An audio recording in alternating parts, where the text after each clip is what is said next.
Bwana sifiwe.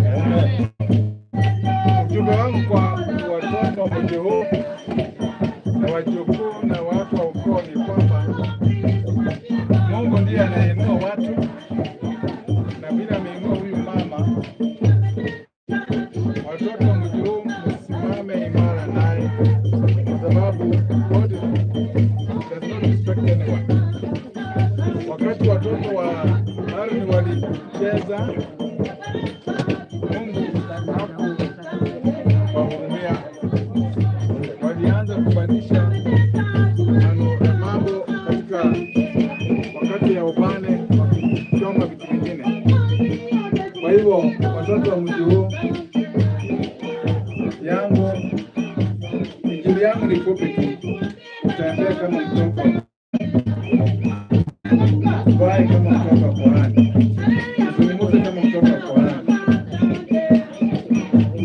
Bwana sifiwe. Hiyo ndio injili unajijua. So mimi siwezi kuenda bila mambo.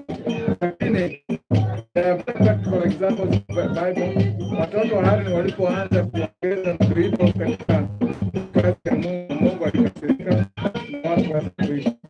Watoto wa Eli pia nao wakaanza kutumia vyombo vya hekalu kwa njia ambayo haifai.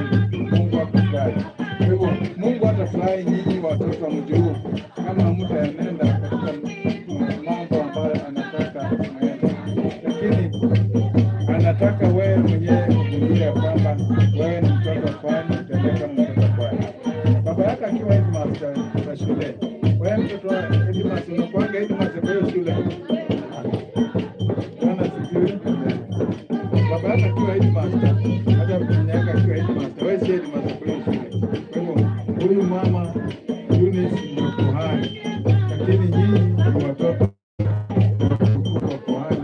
Mtembee kwa ukuhani huu, hata ukiwa kwenye kanisa gani, ujue kwamba wewe ni kuhani, mtoto wa kuhani, mtoto wa kuhani. Utembee na Mungu naye azidi kubarikia, kwa sababu yeye ndiye ameleta ukuhani huu. Si wa Israeli, ukuhani huu ni wa ukuhani wa Mungu. Bwana sifiwe. Nasema kwa salamu niko sawa. Tumetupatia kila mmoja na kazi yetu. Kwa hivyo tutaenda kuwekea mama mafuta na kitu kidogo yake ya kuombea.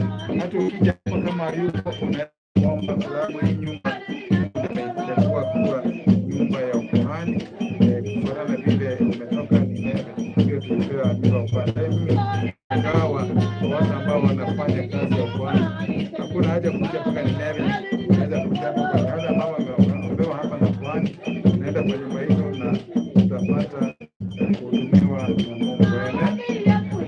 Kwa yangu ni kuwaombea mengi mazuri, mafuta haya ni mazuri.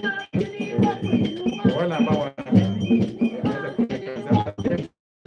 Anasema wewe waje kama mtaye kuleta mambo ya Mungu kutendeka katika mji huu. Hii mafuta itatokea wewe. Bwana sifiwe. Basi ukiwa na ugonjwa pia itatokea. You need just need faith. You just need faith, nothing more. And God will help you. Amen.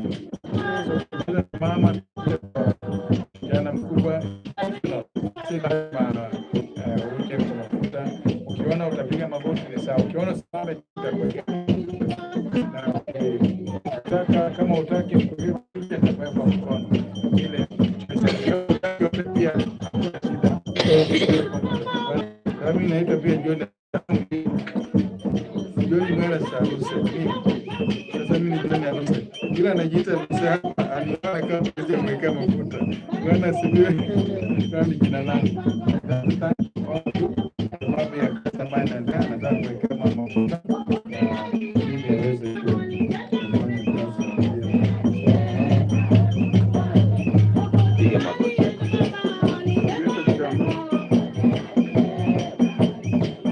Kwanza 3 watatu